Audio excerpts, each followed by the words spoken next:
Hello friend, मैं आनंद राज।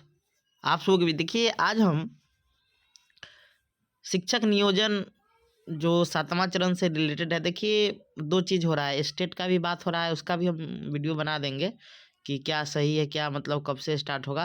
लेकिन आज हम आए हैं, देखिए सुपर टेट का आप नाम सुने होंगे। यानी लिखा हुआ है कि प्रधान शिक्षक और प्रधानाध्यापकों के तर्ज पर होगी शिक्षक नियुक्ति। यानी इसका कहने का मतलब क्या है कि बिहार में भी सुपर टेट क्या होता है, थोड़ा समझिएगा। कि देखिए, एक सी टेट आपका जैसे अभी क्या है बिहार में कि आप सी टेट या बिहार टेट वगैरह जो होता है वो निकाल लिए, फिर मेरिट लिस्ट बनेगा आपका, फिर आपका बहाली हो जाएगा। लेकिन सुपर टेट क्या, सुपर टेट एक राज्य सरकार एक अपना मतलब कोई भी आपका सरकार अपना एग्जाम लेती है। यानी एक सी टेट भी आपका होना चाहिए, फिर उसके बाद एक और एग्जाम होगा, समझे। वो एग्जाम पास कीजिएगा तो उसके मेरिट लिस्ट के आधार पर क्या होगा आपका कि आपका जॉब लगेगा, समझ गए।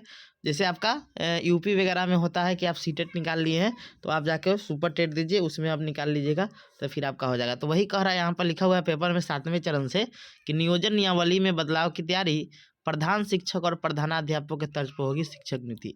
देखिए, ये चीज़ भी वायरल हो रहा है कि 7वें चरण में ये सब बदलाव हुआ। क्या मतलब, जो लिखा हुआ है थोड़ा पढ़ देते हैं, फिर आपको हम समझा देंगे। लिखा हुआ है कि 7वें चरण में बीपीएससी के माध्यम से सुपर टेट का एग्जाम के द्वारा बात। देखिए, यहाँ भी पेपर में वही बात लिखा हुआ है कि प्रधान शिक्षक का जो एग्जाम हुआ था, देखिए एग्जाम हो जाएगा तो पढ़ने वाला ही आएगा, और बिहार का उसके द्वारा एकदम पारदर्शिता तरीका से शिक्षक बहाली होगा। तो उसमें धांधली वगैरह नहीं होगा। एग्जाम वगैरह जो प्रधान शिक्षक के एग्जाम देखें कितना कम रिजल्ट आया हुआ है, तो उससे जो आदमी पास करेगा एकदम छना के आएगा। छनाने का मतलब समझते हैं, एकदम प्योर टीचर आएगा, वो एजुकेशन देगा अच्छा, समझे। लेकिन उसमें पारदर्शिता होना चाहिए, उसमें धांधली वगैरह नहीं होना चाहिए, तब आपका अच्छा टीचर मिलेगा, समझे। तो वही कह रहा है कि प्रधान शिक्षक और प्रधानाध्यापक दोनों का एग्जाम क्या है आपका बीपीएससी ले रही है। तो वही चीज़ यहाँ भी लिखा है कि 7वें चरण में बीपी, अब देखिए होगा तो, अब देखिए होगा तो अच्छी बात है, समझे, क्योंकि जो पढ़ने वाले स्टूडेंट होंगे उनको ज़्यादा फायदा हो जाएगा। तो कह रहा है कि 7वें चरण में बीपीएससी के माध्यम से सुपर टेट का एग्जाम के द्वारा बहाली होगी। यानी सुपर टेट एक एग्जाम राज्य सरकार अपना लेती है, सी टेट के बाद जो यूपी वगैरह में चलता है, यूपी में भी चलता है, उसका में जिसका ज़्यादा नंबर आएगा उसका मेरिट लिस्ट बनता है। दूसरा कह रहा है कि अच्छी गुणवत्ता और विभिन्न विषयों में शिक्षक ना मिलने की स्थिति देखते हुए डोमिसाइल नीति हटा देगी। डोमिसाइल नीति फिर हटा देगा तो फिर दूसरा स्टेट का मतलब, जैसे आपका डीएसएस भी है, समझे, तो वहाँ कोई भी जा सकता है, समझे।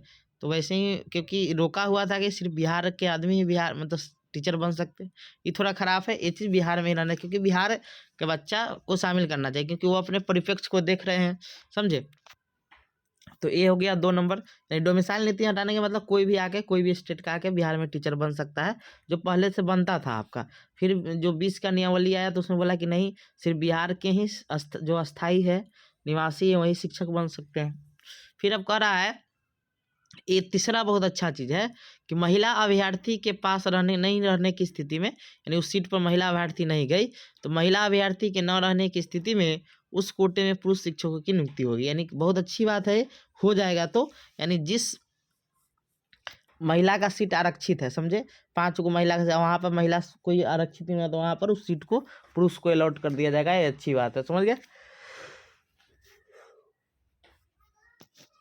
तो आगे है, परीक्षा के आधार पर ही मेरिट लिस्ट का रिजल्ट घोषित किया। देखिए, एकेडमिक सबसे बेकार मेरिट लिस्ट बनता है। एकेडमिक के आधार पर क्या होता है, किसी का मान लीजिए अभी एग्जाम दिया तो उसका ज़्यादा नंबर है, कोई 10 साल पहले एग्जाम दिया है तो उसका क्या है, अलग एग्जाम, मतलब अलग चीज़ है। तो यानी कहने का मतलब क्या हुआ कि एकेडमिक आधार पर क्या करें कि मेरिट लिस्ट नहीं बनाइए, समझे।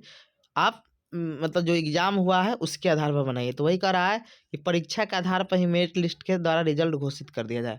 अगला है, सुपर टेट का रिजल्ट आने के बाद अभ्यर्थी से उनकी मनपसंद इकाइयों का विवरण लिया जाए। यानी उसमें दिया जाएगा कि आपको इतना नंबर आएगा तो आप यहाँ जाइएगा, समझे। यानी मनपसंद उनको नियोजन इकाई चुनने का अवसर दिया जाए, समझे। फिर कह रहा है कि बीपीएससी के प्रस्ताव को सरकार ने स्वीकार किया।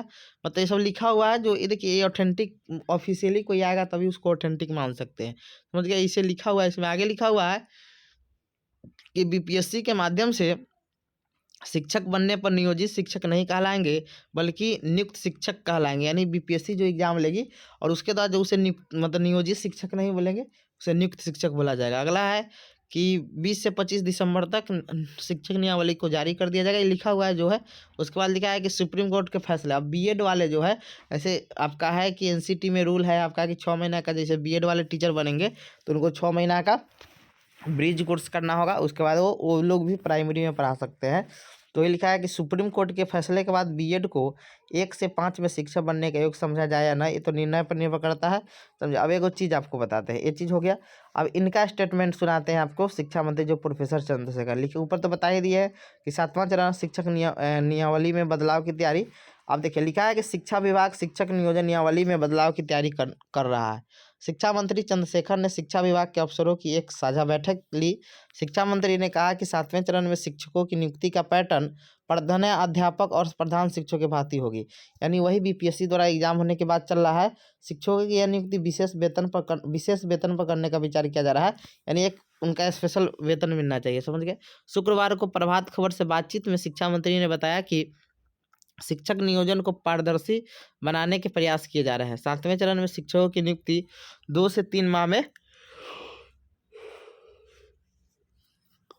शुरू कर दी जाएगी। बात सही हो तो अच्छी बात है, ना तो ये तो हमें लग नहीं रहा है। शिक्षा विभाग पूरी तरह साफ सुथरे सिस्टम से नियुक्ति करवाएगा। उन्होंने विभागीय अफसर से कहा है कि 5 साल से अधिक समय से एक ही जगह तैनात अफसरों और कर्मचारी को तबादले किए जाए। मंत्री सेल को यह जानकारी तत्काल दी जाए। साथ ही उन्होंने शिक्षा विभाग के दागी अफसरों की सूची अविलंब उपलब्ध कराने भी निर्देश दिए। यानी कहने का मतलब क्या हुआ कि बीपीएससी द्वारा बात हो रहा है कि जैसे प्रधानाध्यापक का हुआ, प्रधान शिक्षक हुआ, तो बीपीएससी एग्जाम मतलब एक का ली थी तो देखी है कितना कम % रिजल्ट आया था। 96% आदमी फेल हो गया थे। बहुत आदमी तो अपने कट ऑफ को पार नहीं कर पाए थे। मतलब सॉरी, न्यूनतम जो अति होता है, बहुत लोग तो ओएमआर ठीक से नहीं भर पाए थे, समझ गए। तो ये स्थिति था। तो देखिए कैसे आपका बहाली होता है, बीपीएससी द्वारा लेगा तो फिर थोड़ा टफ हो जाएगा। Thank you.